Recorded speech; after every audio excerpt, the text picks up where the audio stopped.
Welcome to Hiring Happy Hour, where we celebrate the human side of hiring. I'm your host, Nicole Hammond, and together we'll pull back the curtain on people shaping the future of work, the innovators, the dreamers, the change makers behind today's hiring experience. These are the real stories behind the dashboards, from leaders transforming talent acquisition to the everyday moments that remind us why we love hiring in the first place, to connect people with purpose. Hiring Happy Hour is brought to you by Smart Recruiters, an SAP company, the AI-powered software for superhuman hiring, helping organizations hire faster, smarter, and more human.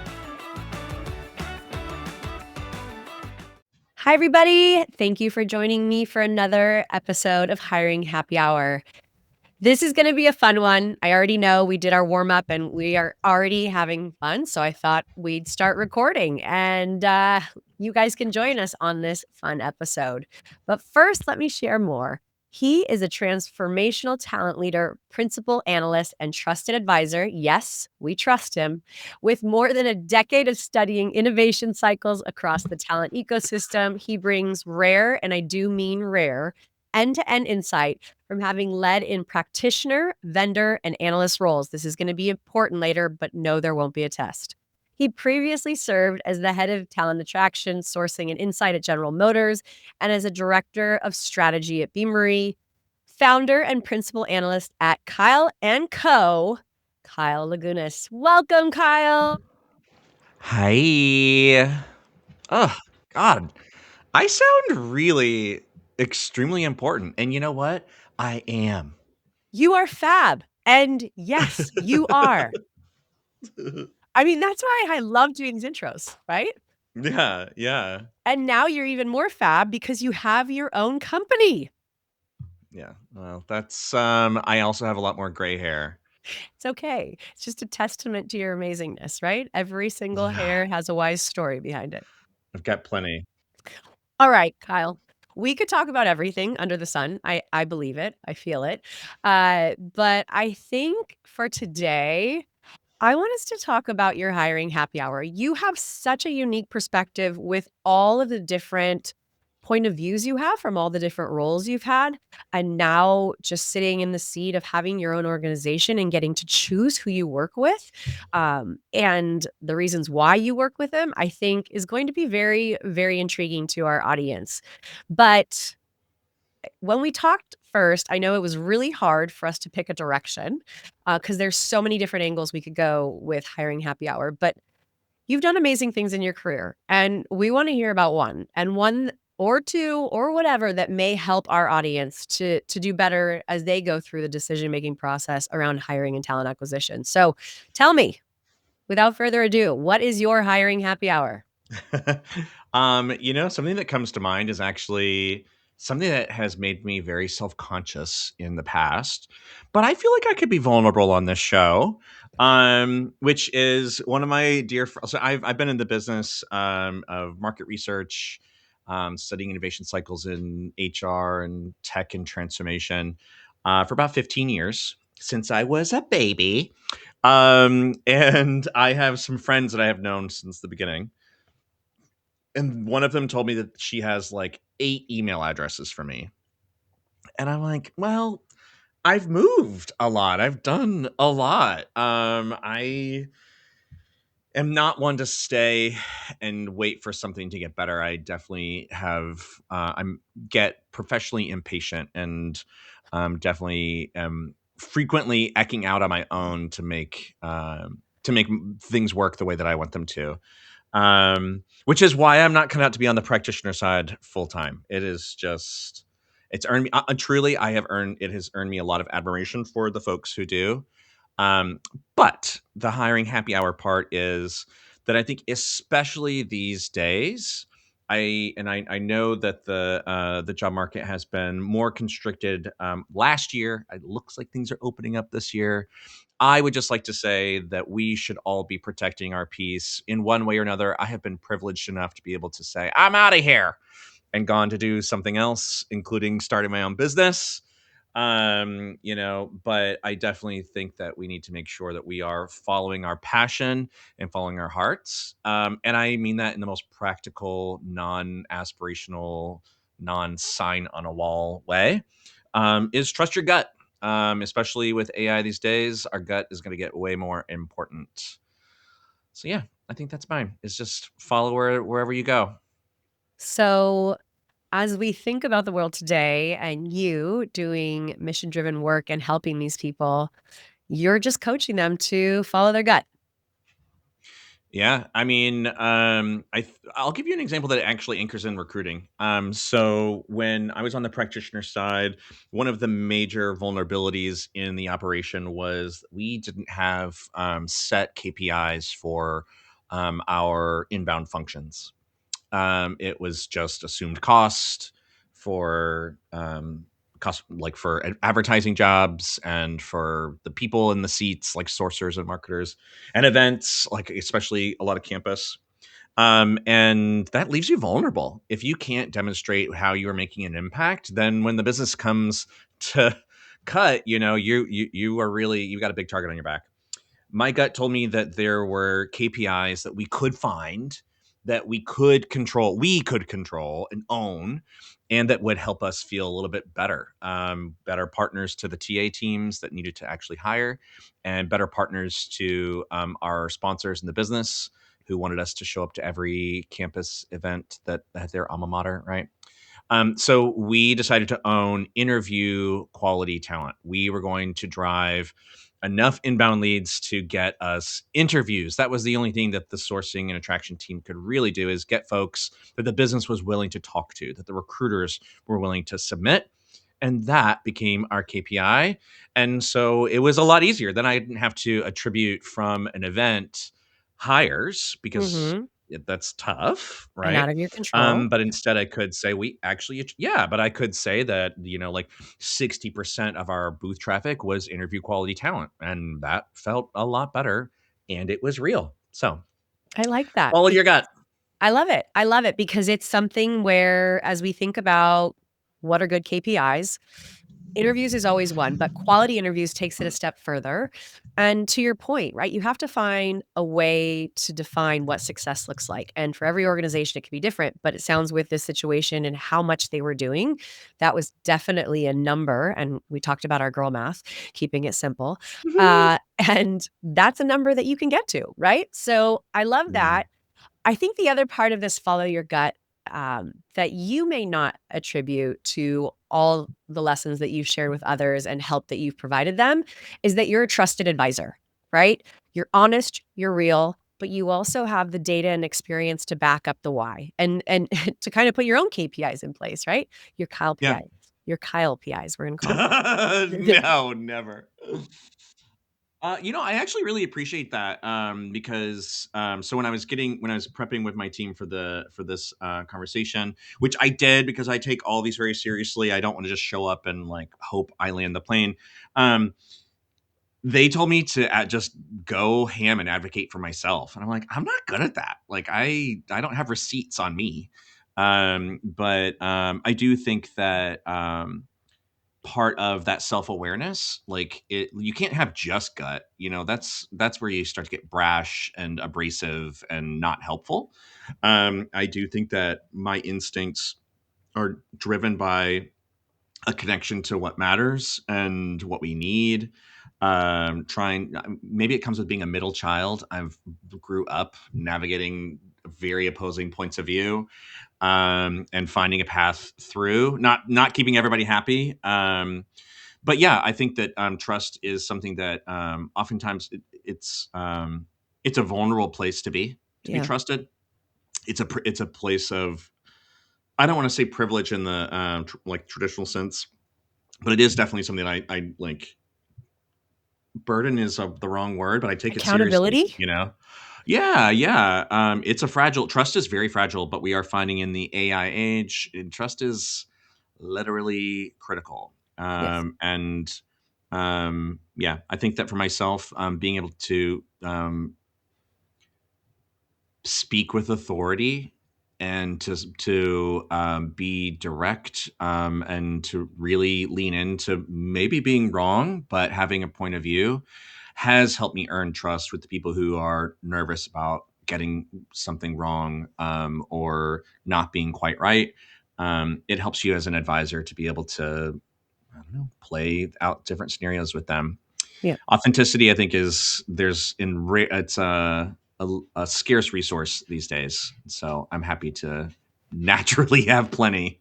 Yes. Yes. No, I feel you. I think, having been in the implementation role and consultant role in a prior life at Deloitte, I think what makes you a trusted advisor is a bit of balance, right? Not only are you vulnerable, but you're not always saying yes, and you're not always Yep. saying no, but you're explaining no, but here's why, or no, and have you thought about it this way, right? So it's Mhm. kind of helping them to creatively navigate to a good place, but also bringing them awareness of those aha moments that they've not thought about. I think that is the best part of a trusted advisor is those little tidbits that they add that you may not have even thought about.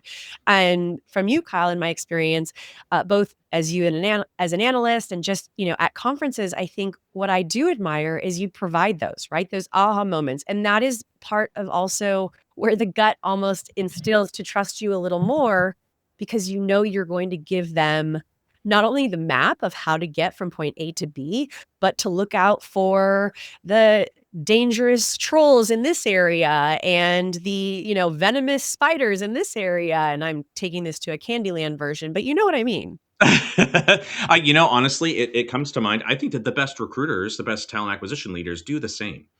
We are not innately yes people. We are delivery functions. We do have to deliver, but I think that we need to know the constraints of our teams, the constraints of the business, the constraints of the market. We are solutions people, and solutions people are not just yes people, right? And so I think that, yeah, I have a strong instinct that drives a lot of my recommendations, but those instincts are anchored in experience and research and like meaningful analysis. In fact, so my day job is not just to chitty chat, although it is fun, but it's market research. And so we are studying innovation cycles in enterprise tech, HR tech, and transformation. I love talent. Talent is where I have lived for a long time. And I'm wrapping up literally today a research project with a client. They wanted us to run a focus group to test some hypotheses that they have around AI in talent acquisition. And I pulled together a crew of some pretty serious TA leaders and operators, experienced with tech and innovation. And the feedback from the client was they didn't get what they wanted. We were spending too much time in the weeds, and we talked about the wrong things. And I'm a middle child, so I'm also very sensitive. I'm like, don't yell at me. But honestly, I was like, no, I am sorry that you are disappointed or that you feel that way. But I'm going to spend a hell of a lot of time on this write up to help you understand like what really happened and like what this produced a lot of insight that you actually do need. And my job as their solution provider is to help them find like of those pieces what really does work. And I think that think about some of my favorite recruiters, they love to find that diamond in a rough. They love to advocate for something that's not obvious. I do find that in my advisory work, I'm doing a lot of that. If the answers were obvious, then Chat GPT and Gemini would have taken me out of business already. But instead, it is in actually looking at what they didn't like or what didn't resonate, what didn't land. That is where a lot of the real work is. It's not hard to sound smart and to have some cute ideas. It's really hard to help a really challenging client with a major body of work on their plate, really helping them find the path forward, which isn't always as clean and clear as they might want you to make it for them. That's interesting because I think a lot of people would take that feedback and walk away, right? And just say, okay, Mm, thank you. But I appreciate your approach in saying, hey, let's solution this together. Let's formulate this in a way that you will understand it. Or perhaps a few months down the line, you'll reference it because then it is relevant. yeah. And you brought up the topic of AI. So I'm going there because I do think that you are one of the experts in this, especially for TA and HR, as we look to the future. And we look at, 91% of companies are using AI, but 63% of them aren't prepared. And this is where Mm. Kyle and Co comes in. This is where advisory and solutioning come in, right? What Hmm. is our strategy? What are we looking to achieve? What are those KPIs if we want to go back to them? But it's the in between that we need to help them define, right? And what's manageable. And we're still learning, as you've shared with me. We're still learning. Oh, we are just beginning to learn. I think that what is different is so again, I've been doing research in the space for 15 years. I demoed a product today that is probably less than a year old, and it looks richer than some of the same products that have been in business since I started my job. Oof. It is crazy how fast technology is moving today. Yeah. And it is interesting to see how organizations are moving faster than they normally would, but it ain't enough. We just cannot keep up with this. It is just moving too fast. But what is interesting to me is people are starting to wise up, and this is a drum that I am beating. Um, that you used to say, "What are you guys doing in AI?" And their mentality is like, "Oh, what pilots am I running in? What tools have I bought? What features have I turned on?" And so I would always hear from my friends like, we're actually a pretty risk averse company, and so we're really not doing much. We're kind of just focused on building AI literacy within HR and the business, and we are cleaning up all of our data and our legacy systems to get ready for AI, and we're really building integrations between our systems and processes. And I'm like, babe, you are getting AI ready. Like you are doing AI work. It's just not the tools and the pilots. That is what we are finding is like I talk about AI lately. I'm my job is I don't really like just find all the cool hip new use cases, although that is a fun It's part of fine too. Yeah. yeah, it's a fun part of the job, but really I'm helping like I'm talking about AI is transforming like it's really catalyzing some transformation. A lot of this work needed to be done anyway. We did need to get more tech literate as functions, as like HR and talent professionals. We did need better like governance for our decision making and for our technology. We did need to disposition the 6 million candidates sitting in recs that are 4 years old. Like all of this stuff that we are doing now to get AI ready needed to be done. And I think it's been encouraging for folks to know that AI readiness and AI transformation isn't just running out and buying the coolest next thing. It is doing a lot of maintenance and hygiene work that you can be doing like regardless of the company size and like executive mandate. It's stuff that everybody can be doing. So, risk averse or not risk averse, I think I would love to hear from you. What are the key drivers to be AI ready, right? Like, as you think about Mm. this, there's tons that can be done, but some people Yeah. don't even know where to start. They don't know what to focus on. They don't know like how much to take on at once. Yeah. What can you advise them?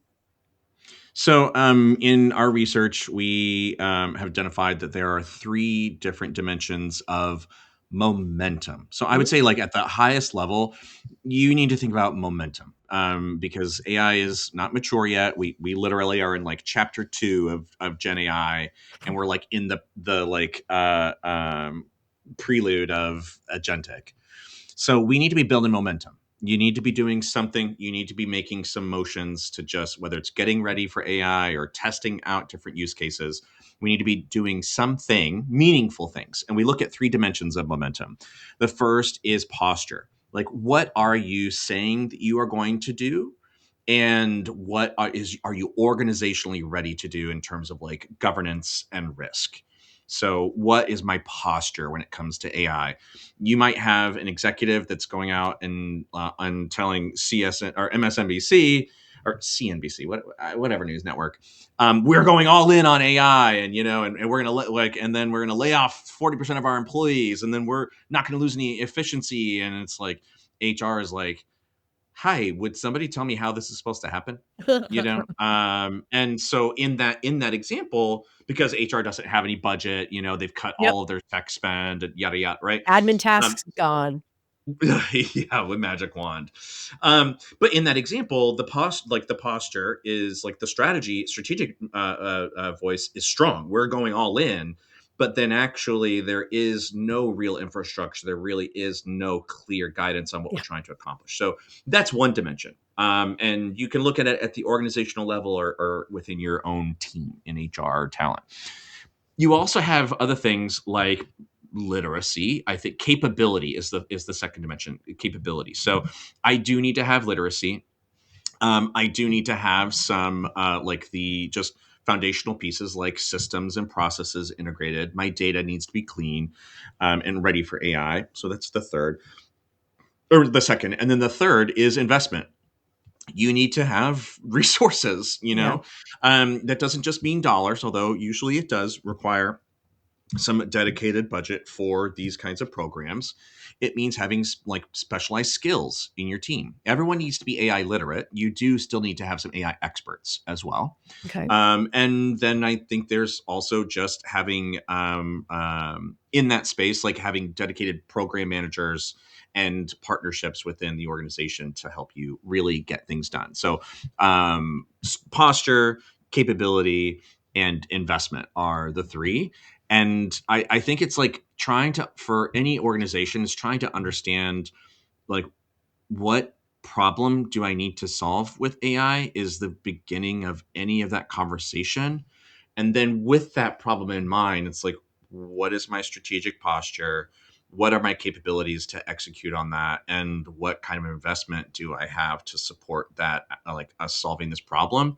Getting oriented around that with those three, I think is something anybody can do, whether you are an HR manager like team of one, or you are the CHRO of a 3,000 person HR organization.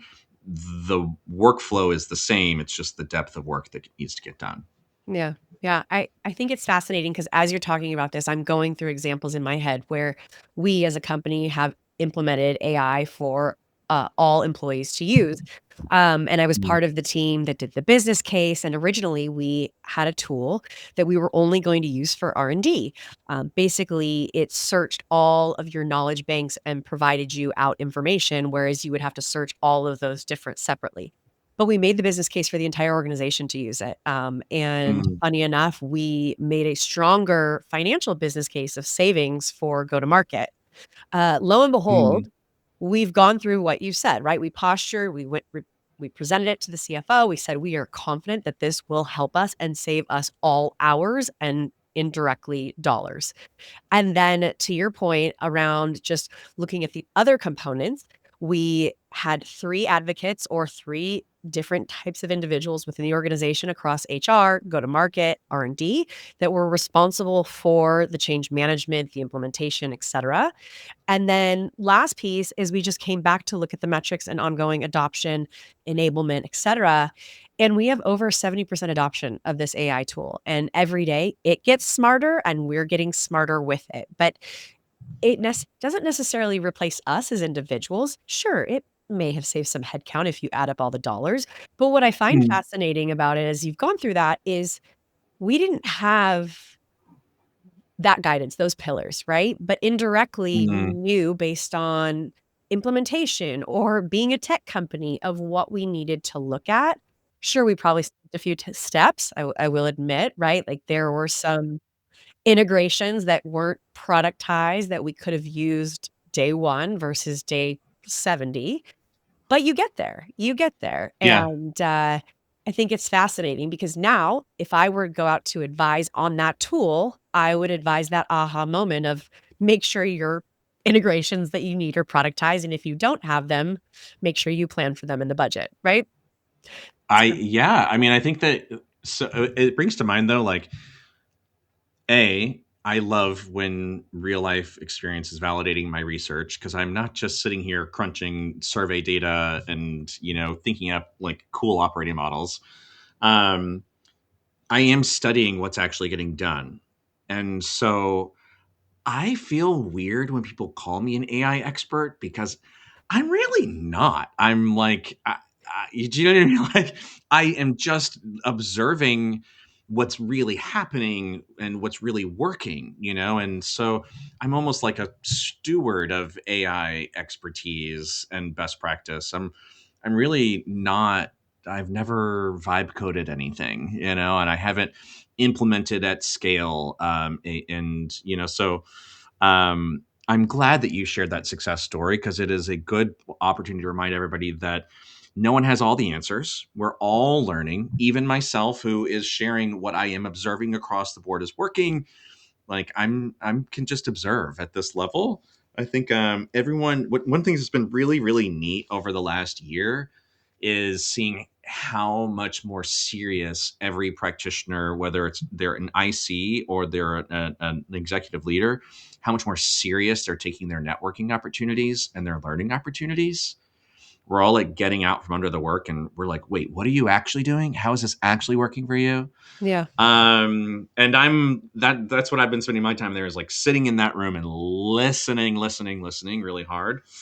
Because we've still got a lot to learn. You're right. I again, self-awareness. I hadn't thought about it, but I am definitely learning more in the past year, and I think it may not necessarily be directly to AI, but because of AI, right? Being curious and Mm. having to understand foundationally this new world, but then also what are the trends? What is future forward? What are people thinking?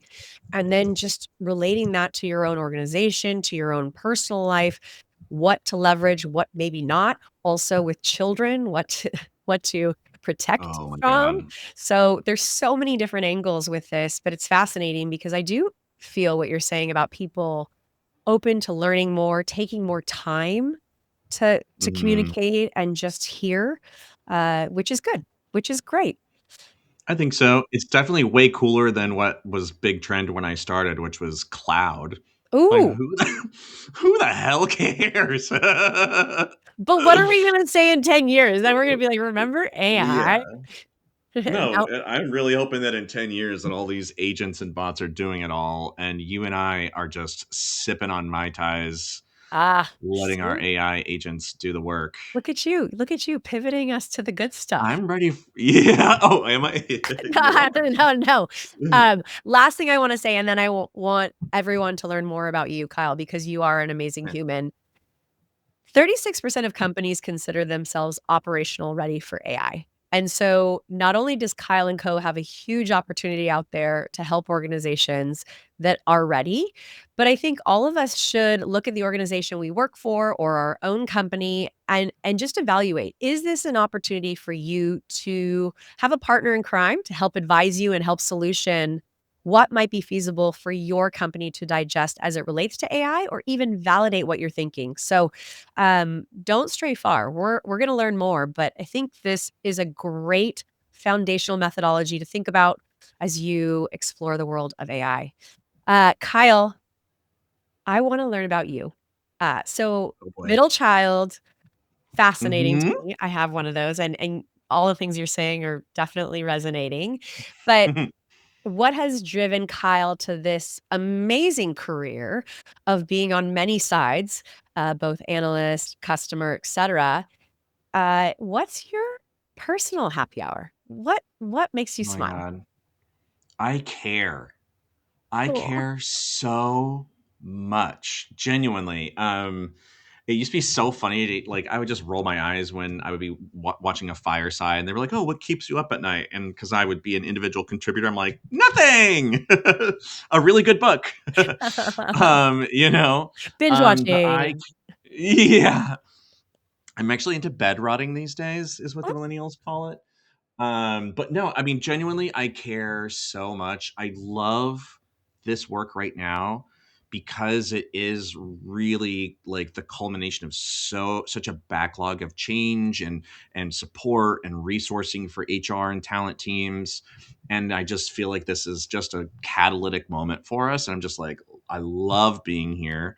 I can't tell you how much I care about my clients, yes, but then also just the people in my network who I'm learning from. And I having sat, you know, and I appreciate the intro. It was a very rich one, but I do want to call out like having sat in the analyst seat for a long time.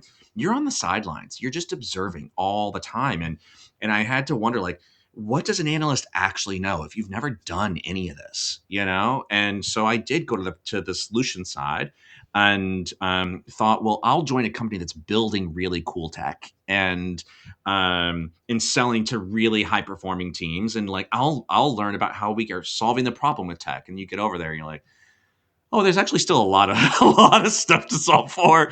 The tech is not the solution, is what I learned there. And so I'm like, okay, well then, you know what? I'll go to the practitioner side, and then I'll be able to close the gap on that side. And you're like, oh my god, there's a whole other bucket of stuff to solve for, you know. And so now that I'm here, it's like back in the analyst seat, back in the research and advisory side. I just have this fire. Like I just want to help solve these, like help us get the answers, not come up with like cool taglines and just like help people sell software and yada yada. Like I really want us to figure this out. Like this AI like revolution is, we either, I do think there will be winners and losers, Yeah. and I am determined to make sure that HR and talent wins. And yeah, it is, I hope you don't mind me being so dorky, but I care about this so much. That's who I am. Oh, I think that's very special, and I think that's important, right? This is a time where we need people that care and personally invest in the success, but Mm, also stick around long enough to see it, right? So many consultants, advisors come in, they hear a strategy, they put a recommendation or plan in place, and they walk away, and they never stay to see what mm, happens. And I don't see mm. that with Kyle. I don't see that with Kyle and Co. And so I see I that hope you you guys care. like us because we ain't going nowhere, Yeah, honey. yeah, yeah. Kyle and stuck with us. Yes. Yeah. Yeah. Kyle and codependent. Yeah. We're just gonna keep going. No, I see it, and I think others see it, and those with a good gut see it. So, that is Good. a really cool answer, and thank you for sharing. Now we're gonna go to my favorite, favorite, favorite part, which is this or that. Have you played? I know what it is, and now that you asked me about it, I see it everywhere. Okay. So yeah, lay it on me, sister. Sorry, it's coming up on your IG as now all these I apps. know. Say it into your phone. Okay, so we've got some fun ones I've added, but some basic ones as well. You are welcome to answer. You are welcome to expand. You are welcome to say both. Again, choose your own adventure. This is our Mm, Candyland version. mm. Resume or LinkedIn profile? LinkedIn. Speed to hire or quality of hire? Quality. Love it. Candidates optimizing for AI or AI optimizing for candidates? Oh my god. I think that the latter is doomed. I think that there's only so much that AI can do for candidate behavior. And I'm sorry to give you a long-winded answer, but you told me I could. I think that candidates need to be optimizing for AI, and I think that employers need to be taking a stronger stance and delivering guidance to candidates on how we expect them to and how we don't want them to. Yep. Yep. Almost part of some of the legislation that we're seeing that you need to include as well. So I'm with you. Yeah, that's fine. Like, there's that, but like, do you remember when we didn't have webcams and video interviewing was a new thing? And like, there was so much enablement from the best companies, the best stories you hear. They would say, "Here's how this works, and this is what you should be prepared for. This is what you shouldn't do." And like that stuff needs to be happening with AI, and I am not seeing it. Yep. So, And those happy hours where we talked about all the things that those career limiting moments that people had with webcams, right? We won't yeah, go there. All right. Find me or find you. find me. I'm so easy to find. If you want to connect, find me, girl. Yes. Career path or whatever comes my way. Whatever comes my way. Hello, 17 email addresses in 15 years. Yes, yes, yes, yes, yes, yes, Say yes. yes to the dress. Talent, intelligence, or gut instinct. Okay, well, I'm going to look like a hypocrite now, but you can't have gut if you don't have data. Like, you got to have the receipts, honey. It can't be like he said or she said. Like, so Bring the intel. Do you know what's so funny is I put this in here before you even said go with your gut at the Yeah. beginning, and when you said that, I was like, "Oh my gosh, did he know?" Like, mental minds connected. Mental minds connected. Um, ATS as a system of record or system of intelligence? It has to be both. It genuinely does. I mean, there are plenty of systems that can generate some really interesting insights. If it's not rooted in reality, if it's not anchored in your system of truth, then it's who knows how much of it is reliable and trustworthy and usable. Yeah, So it has to be both. I'm really God, I didn't know that question was coming, but I am very much looking forward to conducting an assessment of ATSs this year because I want to know how the hell these things have evolved or not, because we're at a really interesting point. agreed, and I wanna see that data. Yeah, I got you, Uh, babe. reward or recognition? Ooh, reward. Give me. Like it's one of my. I'm not a words of affirmation person. I'm acts of service person. Oh, that's your love Yeah, language, huh? Okay. Good show to me, know. honey. Good to know. See, I'm words. Yeah. Well, you're doing great, sweetie. Oh, thanks, thanks, thanks. Good manager or fun job? Oh, good manager. Love it, Yeah, love it. that'll get you through anything. 4-day work week or work remote? Work remote. Yeah. Tis the I end world. up working when I'm off anyway. Like not I toxically, but yes, yes, I do. I do. you know why? Because I'm in like my slippers right now. Oh, I So love it. yeah, That couch does look really comfy behind you, by the way. thanks. All right, last one, my favorite one. Spirits, wine, or beer? Oh, I'm not going to choose summertime, wintertime, fall, vacation, camping. There's just too many things. Yes, yes.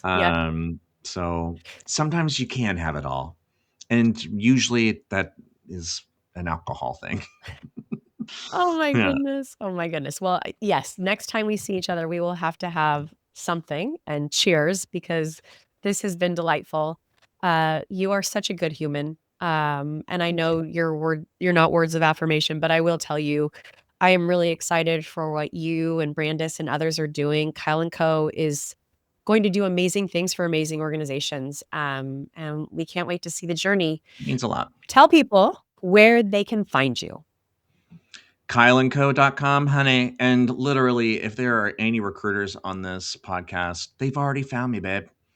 This is more for the people, right? We just wanna Okay, I'm on LinkedIn. Like that is I'm so pathetic. I literally log in every day when I'm having my morning coffee to see what's going on. love it. I love that. Mhm. That's great. Um, thank you again, Kyle. This has been amazing. For all of you listening or watching, if you watched, hopefully you saw some animation and appreciation, right? If you're listening, we really hope that you learned something from this. I can't express enough in this world of AI. Get on board, come with us on this journey, find your method of momentum, and let Kyle and Co help you guys. If not, just reach out. Reach out. He is a great person to know in the industry and he loves data. So if you love data or you want some data, he's your man. All right, Kyle, thank you again, Thanks for having me. and have an awesome rest of your week. And that wraps another episode of Hiring Happy Hour. Thanks for tuning in and for believing, like we do, that hiring isn't just about filling jobs, it's about the impact we make.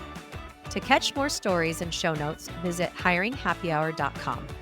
This episode was brought to you by Smart Recruiters, an SAP company, an AI-powered platform for superhuman hiring. Until next time, stay curious, stay kind, and keep humanizing hiring. Cheers!